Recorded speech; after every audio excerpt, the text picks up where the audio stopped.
నమస్తే, welcome to great Andhra. PM Modi గారు మనకి ఈ మధ్య హైదరాబాద్కి వచ్చినప్పుడు స్పీచ్లో ఒక 9 సూత్రాలని సూచించారు. దానివలన వచ్చే ఉపయోగం ఏంటి అంటే మన విదేశీ నిల్వలు తగ్గిపోకుండా ఉండడం. ఎక్కువగా బంగారాన్ని కొన్నా, ఆయిల్స్ కొన్నా, ఈ డీజిల్ ఇవన్నీ బయట దేశాల నుంచి మనము దిగుమతి చేసుకుంటాం కాబట్టి వాటికి మన దగ్గర ఉన్న విదేశీ నిల్వల్ని అంటే డాలర్స్ రూపంలో ఖర్చు పెట్టాల్సి వస్తుంది. అప్పుడు మన దగ్గర విదేశీ నిల్వలు తగ్గిపోతూ ఉంటాయి. దానివల్ల మన రూపాయి విలువ తగ్గిపోతుంది, దేశం సంక్షోభంలోకి వెళ్ళిపోతుందని. సరే, అదంతా మనకు అర్థం కాని సబ్జెక్ట్ అనుకుంటే మన దేశానికి ఆయన సూచించిన దాని ప్రకారము ఒక్కొక్క విషయాలు మాట్లాడుకుంటూ రాష్ట్రాలకు కూడా వద్దాం. దేశంలోనూ అలాగే రాష్ట్రాల్లోనూ కూడా ఏమేమి ముందుగా సీఎంలు లేకపోతే ఈ పెద్ద స్థాయిలో అధిక ఖర్చులు చేసే వాళ్ళందరికీ కూడా ఆయన సూచించిన విషయాలు: ఎక్కువగా తిరగండి, విదేశీ ప్రయాణాలు అవన్నీ పెట్టుకోవద్దు, అండ్ మీ కాన్వాయ్లో కూడా తగ్గించుకోండి, సెక్యూరిటీని తగ్గించుకోండి, కార్లు వీటన్నిటిని కూడా తగ్గించుకోండి, అతిగా తిరగడాలు మానేసేయండి. మనం ఇంతకుముందు కరోనా టైంలో ఎలా అయితే మనకి ఆల్రెడీ అలవాటు అయిపోయిందో వర్క్ ఫ్రమ్ హోమ్ లాంటివి అలవాటు చేసుకోండి, ఇవన్నీ సూచించారు కదా, అంతా బాగానే ఉంది. ఇప్పుడు బంగారం పెరిగిపోయింది, దాని మీద సుంకం ఒక 10% పెంచేసరికి అందరికీ కంగారు. అయ్యో, ఇంకా పెరిగిపోతుంది, ఇప్పుడు ఉన్నది 1,50,000 లేకపోతే 1,60,000 కాకుండా ఎక్కడికో 2,00,000కి వెళ్ళిపోతుంది, 2.5కి వెళ్ళిపోతుంది, కాబట్టి ఇప్పుడే కొనుక్కోవాలని కంగారు పడుతున్నారు. ఇదే మనం తగ్గించుకోవాలని ఆయన చెప్పేది. ఈ రకంగా బంగారాన్ని ఎంత కొంటే విదేశీ నిల్వలు అంత తగ్గిపోతే దేశ సంక్షోభంలోకి వెళ్తుంది. ఒక పక్క యుద్ధం జరుగుతున్నందువల్లే ఈ సిచ్యువేషన్ అంతా వస్తుంది. ఈ సిచ్యువేషన్లో ఎవరికి వారు వాళ్ళ సేఫ్టీ చూసుకుని జాగ్రత్త పడాలనేది మనం కామన్గానే చూస్తాం. కానీ మీరు అటువంటి ప్యానిక్ సిచ్యువేషన్లోకి వెళ్ళొద్దు, కానీ ఈ సూచనల్ని పాటించండి అని చెప్తున్నారు. సరే, మన రాష్ట్రానికి వస్తే కనుక చంద్రబాబు నాయుడు గారు కూడా ఆయన కాన్వాయ్ని తగ్గించుకున్నారు, మిగతా వాళ్ళకు కూడా చెప్పారు. గతంలో మనకి మంత్రులైనా సీఎంలైనా ఎవరైనా కానీ సెలబ్రిటీల నుంచి కూడా అందరూ చాలా సాదా సీదా జీవితాన్ని గడిపేవాళ్ళు. మనకి ఎందుకు ఇలా విపరీతంగా ఆర్భటాలు పెరిగిపోయాయి? సినిమా వాళ్ళని అంటున్నాననే ఉద్దేశం కాదు, కానీ జస్ట్ చెప్తున్నాను. కేరళ వాళ్ళు ఒకసారి ఎవరైనా వెళ్ళొస్తే కనుక వాళ్ళందరికీ తెలుస్తుంది. ఆడ ఎలా ఉంటారంటే పెళ్ళికి అంటే మనము పెళ్ళిళ్ళకి వెళ్తే విపరీతంగా నగలు దిగేసుకుని కొత్త బట్టలు కొనుక్కొని అవి కూడా కాస్ట్లీ, ఎవరిదో పెళ్ళి అయినా వాళ్ళకి మించి కూడా మనము ఖర్చులు పెట్టుకొని మనం అన్నీ చేయించుకొని వెళ్తాం పెళ్ళిళ్ళకి. కానీ కేరళలో సిచ్యువేషన్ ఎలా ఉంటుంది తెలుసా? సాదా సీదాగా, అది కూడా కొత్త పంచె కాదు, ఆల్రెడీ వాడిన పంచె, ఆ షర్టు వేసుకుని వెళ్ళిపోతారు. లేడీస్ కూడా నేను చూసా, లిటరల్లీ నేను అటెండ్ అయిన వాటికి అలా ఉంటుందని అప్పటి వరకు నాకు కూడా తెలియదు. కేరళని అంటున్నాను ఇక్కడ, లేకపోతే మనల్ని ఇంకా వేరే ఏవో తయారయ్యే వాళ్ళని అంటున్నాను కాదు. మనము ఆ విపరీతమైన ఆర్భాటాలు ఖర్చులు తగ్గించుకోవాలని గురించి చెప్తున్నా. సినిమా వాళ్ళ గురించి మళ్ళీ చెప్తా. అయితే లేడీస్ కూడా ఒక చిన్న చైన్ అంతే, జస్ట్ ఒక సింపుల్ చైన్, ఏ బట్టలు ఉంటే ఆ బట్టలు అలా వెళ్ళి జస్ట్ అటెండ్ అయ్యి వస్తారు. వాళ్ళకి ఇలాంటి ఆర్భటాలతో అక్కడ పనే లేదు, కేవలం పెళ్ళికూతురు తయారవుతుంది. ఆమె కూడా అదేంటి వాళ్ళకి ఏదో సంస్కృతి ప్రకారం వాళ్ళ అలవాటు ప్రకారం ఆమె హెవీ రెడీ అవుతారు. ఇంకెవ్వరు రెడీ అవ్వరండి, ఎవ్వరంటే ఎవ్వరు. సొంతంగా వాళ్ళ అక్క అయినా చెల్లి అయినా కూడా పెళ్లి కూతురికి వాళ్ళు రెడీ అవ్వరు. ఇదంతా ఎందుకు చెప్తున్నాను అంటే మనం ఈ ఆర్భటాలు తగ్గించుకోవాలి. మన దగ్గర విపరీతంగా పెళ్ళిళ్ళు అంటే విపరీతంగా ఖర్చు పెడుతున్నారు. అంటే అప్పులు చేసి మరి కట్నాలు ఇవ్వడానికైనా లేకపోతే ఈ ఖర్చులకైనా వెనకాడట్లేదు. ఇవన్నీ తగ్గించుకోవాలి. ఇప్పుడు వెడ్డింగ్ సీజన్, అందుకు చెప్తున్నా నేను. విపరీతంగా బంగారాలు కొనడానికే సిద్ధపడతాం మనం. ఏది ఏమైనా ఆయన ఏదన్నా చెప్పుకోనండి, ఇక్కడ ఏమైనా అవనివ్వండి, మాకెందుకు, మా దగ్గర ఏదో రకంగా మేము డబ్బులు అప్పు చేసన్నా అప్పో చేసైనా మేము కొని తీరాల్సిందే, మేము ఖర్చు పెట్టాల్సిందే అన్నట్లు తయారయ్యారు. దయచేసి వాటన్నిటిని తగ్గించుకోవాలి అని ఆయన చెప్పడమే కాదు, ప్రధాని మోదీ చెప్తే మేము ఎందుకు వింటాం, లేకపోతే మీరు చెప్తే మేము ఎందుకు వింటామని కాదు, కానీ మీకోసం మీరు ఆలోచించుకుని ఇవి ఫాలో అయితే మంచిదని.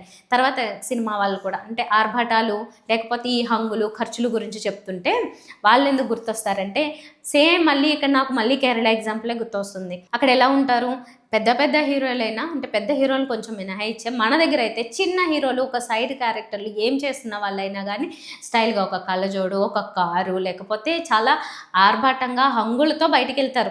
చిన్న నటుడు కూడా ఎందుకంత, అక్కడ పెద్ద నటులు కూడా అంత సాధారణంగా ఏమో అంత గొప్పగా తయారవ్వరు. ఏదన్నా ఇంకా తప్పదు ఈ పార్టీలో ఇక్కడ ఇలాగే ఉండాలి అనుకుంటే తప్పితే వాళ్ళు సాధారణమైన జీవితం గడుపుతున్న వాళ్ళుగానే కనబడతారు. కానీ మనకేంటంటే నటనకి మించి ఈ హంగుల ఆర్భాటాలు ఎక్కువ ఉంటాయి. ఇలాగా లైఫ్ స్టైలు పెంచేసి చూపిస్తున్నారు. ఎక్కువ మంది ఎవరిని చూసి ఇన్స్పైర్ అవుతారు? సినిమా వాళ్ళని చూసి మనం ఇలా ఉంటే బాగుంటుందేమో, ఇలాగే తయారైతే బాగుంటుందేమోనని చెప్పి అలా తయారవ్వడాలు, దానికి సంబంధించిన ఖర్చులు పెంచేసుకోవడాలు ఇలాంటివి చేసుకుని మనమంతా కూడా మన ఎకానమీ ఎటు నుంచి ఎటు తీసుకెళ్తున్నామో మనకే తెలియకుండా తయారైపోయాం. సరే, నేను ఈ విషయాలు పక్కన పెడదాం. ఇప్పుడు రాష్ట్రాల పరిస్థితులు లేకపోతే రాజకీయ నాయకులు వీళ్ళు ఒక్కొక్కరి గురించి మాట్లాడుకుంటే, రాజకీయ నాయకులు లేకపోతే ఇప్పుడు ఈ ఉన్న మంత్రులు వీళ్ళందరూ సీఎంల దగ్గర నుంచి ప్రధానమంత్రి దగ్గర నుంచి కూడా తగ్గించేశారు కదా. ప్రధానమంత్రి గారు 2 కార్లు పెట్టుకున్నారు. కాకపోతే భద్రతకి ఎలాంటి ఇబ్బంది లేదని కూడా చెప్పారు. చంద్రబాబు నాయుడు గారు కూడా 4 కార్లకు వచ్చేసారు. ఇది సాధారణంగా ఎప్పుడు టైంలో చేస్తే తప్పేంటండి? ఇప్పుడే చేయాలా? అంటే ఈ సూచనలు ఇచ్చిన తర్వాత మీకు ఇప్పుడే వెలిగిందా? ఇంతకు ముందు నుంచి అది చేయాలని లేదా? ఇది ఎవరికైనా అప్లికేబులే. మరి వాళ్ళు తిరిగితే ఎందుకు అడగలేదు, వీళ్ళని ఎందుకు అడగలేదు అంటే అందరికీ అప్లికేబులే. మీరు విమానాల్లో ప్రయాణిస్తూ ఉంటారు. డబ్బులు ఖర్చు వాళ్ళదైనా వీదైనా ఏదైనా కానీ అక్కడ మీరు ఇంధనాన్ని ఖర్చు పెడుతున్నారు. మీ డబ్బును కాదు ఖర్చు పెట్టేది, ఇంధనాన్ని అనవసరంగా ఇట్లా మనము కొన్ని వస్తువులు ఉంటాయి కదా, వాటిని మళ్ళీ తిరిగి మనం ఉత్పత్తి చేయలేము. అలాంటి వస్తువుల్లో ఈ చమురు కానీ లేకపోతే కొన్ని వస్తువులు ఉంటాయి. బంగారాన్ని అంటే తవ్వి తీస్తాం భూమి నుంచి, ఇంక మీరు ఎంత తీస్తే అంత. అలా అని అక్కడ ఏమి నిల్వలు విపరీతంగా అయితే ఏమి ఉండవు కదా. ఇలాంటి కొన్ని వాటిని మనం మళ్ళీ తిరిగి పుట్టించలేనివి కొన్ని ఉంటాయి. బొగ్గైనా లేకపోతే ఇలాంటి పెట్రోల్ అయినా ఇంకోటైనా మనం తిరిగి మరి క్రియేట్ చేయలేని వాటిని అనవసరంగా ఎందుకు వాడడము? ఇలాంటి హంగులు ఆర్భాటాలతో విపరీతంగా కాన్వాయ్లు అవన్నీ పెట్టుకుని తిరిగి ఇప్పుడు ఏదో సూచనలు ఇచ్చారు కదా అని ఇప్పుడు పాటించడం అవసరమా? సడన్గా సైకిల్ మీద పార్లమెంట్కి వెళ్ళారు ఒక నాయకుడని, లేకపోతే ఈ సొంత ఊరికి ప్రత్యేక విమానంలో వెళ్ళలేదు, వాళ్ళు సొంత కారులోనే వెళ్ళారని, లేకపోతే అసలు క్యాన్సిలే చేసుకుని ఇంట్లోనే కూర్చున్నారని, ఇలాంటి వార్తలన్నీ కూడా ఇప్పుడు బోలెడని వస్తాయి. ఇవన్నీ ముందే చేస్తే బాగుంటుంది కదా అని ఎవరి ఆలోచన అంతే కదా ఉంటుంది. ఇవన్నీ మీరు ఎప్పుడు మరి ఎందుకు అలా చేయడము? ముందు నుంచి అలాగే చేస్తే ఈ ఖర్చులన్నీ ఇప్పటికి ఇలా ఉండేవి కాదు కదా, ఎప్పుడో మారేది కదా. ఎందుకు ఆ రకంగా మీరు ఖర్చులు పెంచేసుకుని ఇప్పుడు తగ్గించామని చెప్పడము అని కొంతమంది ప్రశ్నిస్తున్నారన్నమాట. చేయలేని వాళ్ళు వీళ్ళ మీద ఏదో ఏడుపుతో మాట్లాడుతున్నారని కొంతమంది మాట్లాడుతుంటారు. అవేమీ కాదండి, ఇవన్నీ పట్టించుకోవాల్సిన అవసరం లేదు.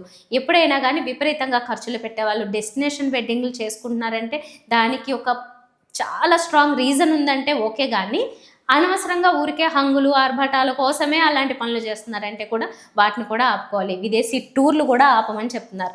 మన దేశంలో ఎక్కడెక్కడ తిరిగినా అది వేరే, మళ్ళీ అది ఎట్లా వస్తుంది ఆ ఖర్చు అంతా అంటే మీరు ప్రయాణిస్తున్నందుకు ఇప్పుడు ఆయన సజెస్ట్ చేసింది ఏంటి అంటే పబ్లిక్ ట్రాన్స్పోర్ట్ని యూజ్ చేసుకోండి, బస్సులో ట్రైన్లో ఇలాంటివన్నీ యూజ్ చేసుకోండి అని. అవి ఎలాగో తిరగక తప్పదు కాబట్టి. సొంతంగా ఇవన్నీ ఖర్చు పెట్టుకుంటే మీరు సొంతంగా మా డబ్బులు నేను వెళ్తున్నాను అంటే అది కాదు. అక్కడ మీరు ఖర్చు పెడుతుంది మీరే డబ్బు పెట్టి కొనుక్కున్న పెట్రోలు డీజిల్ లాంటివి మనం తెచ్చుకోవడానికి, లేకపోతే ఇది ఇతర దేశాలు ఎలా అయితే కష్టపడుతున్నాయో మనం కూడా అలాంటి కష్టాలు పడాల్సి వస్తుంది. కాబట్టి వాటిని ఇప్పటి నుంచే మీరు రెడ్యూస్ చేసుకోండి, అలవాటు చేసుకోండి, తగ్గించండి. దీనివల్ల ఏంటి, అత్యవసరమైన అంబులెన్స్లకో వేట్లకో అప్పుడు ఇంధనము దొరుకుతుంది సులభంగా. మనం ఊరికే జలసాలు తిరగడానికి దీనికోసం ఖర్చు పెట్టేస్తే సడన్గా ఉన్నట్టుండి ఒక సమస్య వస్తే దాన్ని అప్పటికప్పుడు రెక్టిఫై చేయడానికి ఏముండో చేతులు ఎత్తేస్తారు. విమానాలు సడన్గా మొన్న ఈ మధ్యకాలంలో అంటే సడన్గా ఏదైనా ఒక సంక్షోభం వస్తే హ్యాండిల్ చేయలేని పరిస్థితి ఎలా ఉంటుంది అనే దాని గురించి ఇది నేను చెప్పడము. ఇండిగోకి బోల్డంతమంది కస్టమర్స్ ఉన్నారు. ఉన్నట్టుండి వాళ్ళకి ఏవో కొన్ని ఆంక్షలు పెట్టారు. దాన్ని వాళ్ళు సెట్ చేసుకోలేకపోయారు ఆ టైంలో. అప్పుడు మొత్తం ఉన్నట్టుండి విమానాలన్నీ ఆగిపోయి విపరీతంగా ఇబ్బందులు పడ్డారు. ఇది ఎందుకు జరిగింది? అదొక సడన్ సంక్షోభం కాబట్టి, మనం ముందుగా ప్రిపేర్ అయ్యి లేము కాబట్టి. ఇప్పుడు చెప్తున్నది ఏంటంటే ప్రిపేర్ అయ్యి ఉండండి, ఇలా జాగ్రత్తలు తీసుకోండి అని ఆయన దగ్గర నుంచి ఒక దేశ ప్రధాని 2 కార్లు పెట్టుకున్నాడంటేనే ఆలోచించండి ఇది సంక్షోభం ఎంత తీవ్రంగా రాబోతోంది అని సూచనలు ఇస్తున్నారని. దానివల్ల అది చెప్పినందుకు మేము బీజేపీ చెప్తే పాటించాలా, మోదీ గారు చెప్తే పాటించాలా, ఇలా అని విపరీతంగా అంటే వితండ వాదన చేస్తారు కదా. అది కాదు ఇక్కడ మ్యాటరు. నా తరపు నుంచి నేను అనుకున్నది, నాకు అర్థమైంది కూడా, అందరూ ఖర్చులు తగ్గించుకోవాలి ఖచ్చితంగా. మన ఆదాయాలు ఎంతెంత ఉన్నాయి వాటికి మించి ఖర్చులు ఎందుకు చేయడం? ఆదాయాలు కొన్ని ఎక్కువ ఉన్నాయి కాబట్టి ఖర్చు పెడుతున్నారా అంటే మీరు ఏదన్నా ఖర్చు పెట్టుకోండి, కానీ మనం విదేశాల నుంచి ఏవైతే ఇక్కడికి మనం దిగుమతి చేసుకుంటున్నామో అలాంటి వాటి మీద మీకు ఖర్చులు ఉండకూడదు అనేది ఇక్కడ మెయిన్ ఉద్దేశం. మీరు ఇక్కడిక్కడ ఏదన్నా చేసుకోవచ్చు, తిరగడాలు తగ్గించుకొని కావాల్సింది ఏదన్నా తింటారా, ఇంకేదన్నా టీవీ చూస్తూ ఎంజాయ్ చేస్తారా, సినిమాలు చూస్తారా, ఇవన్నీ వేరే విషయం. కానీ ఈ దేశం మీద ఆ ప్రభావం చూపించే అంశాల మీద అందరూ, దేశ ప్రజలందరూ కూడా జాగ్రత్తగా ఉండాలి. సరే, ఇండివిజువల్గా వస్తే కనుక మేము ఈ ఉద్యోగాలు ఇవన్నీ కూడా ఇప్పుడు అంటే ఫారెన్లో ఉన్న మన విద్యార్థులు, పిల్లలు వీళ్ళందరి మీద కూడా ఈ ఎఫెక్ట్లు పడబోతున్నాయి త్వరలో. అది రాకుండా ఉండాలని కోరుకుందాం, కానీ మన చేతుల్లో లేదు. ఆ వారి యొక్క సంక్షోభం అన్ని దేశాలకి పాకింది. అది ఏ రకమైన తీవ్ర ప్రభావం చూపించబోతుందో ఇప్పుడే అంచనా వేయలేని పరిస్థితి. ఎందుకంటే మన ప్రభుత్వాలు కూడా మనకి పూర్తిగా ఇది జరుగుతుంది, ఇది సిచ్యువేషన్ అని చెప్పవు. జస్ట్ ప్రిపేర్ చేస్తూ పోతూ ఉంటాయి. ఆ ప్రిపేర్ చేసేది ఏదో ఎలాగో చేస్తున్నారు, మనమే అర్థం చేసుకోవాలి. ప్రిపేర్ చేస్తున్నారు, మనం ఇప్పటి నుంచే జాగ్రత్తగా ఉండాలి. విపరీతమైన ఖర్చులు వద్దు, జాగ్రత్తగా ఉండండి. మీ దగ్గర ఏమైనా నిధులు ఉంటే, డబ్బులు ఉంటే జాగ్రత్త పెట్టుకోండి. ఫ్యూచర్కి అవసరానికి చాలా అవసరం. అనవసరమైన తిరుగుళ్ళు లేకపోతే ఖర్చులు పెట్టేసి విలాసంగా ఉండాలి, ఇలా విలాసంగా బ్రతికితే చాలు, ఇప్పటికి చాలు, తర్వాత ఏమవుతుందో అనే ధోరణితో మాత్రం వెళ్ళొద్దు. దేశం కోసం, మీకోసం, అందరి కోసం, అందరి శ్రేయస్కి ఇది మంచిది.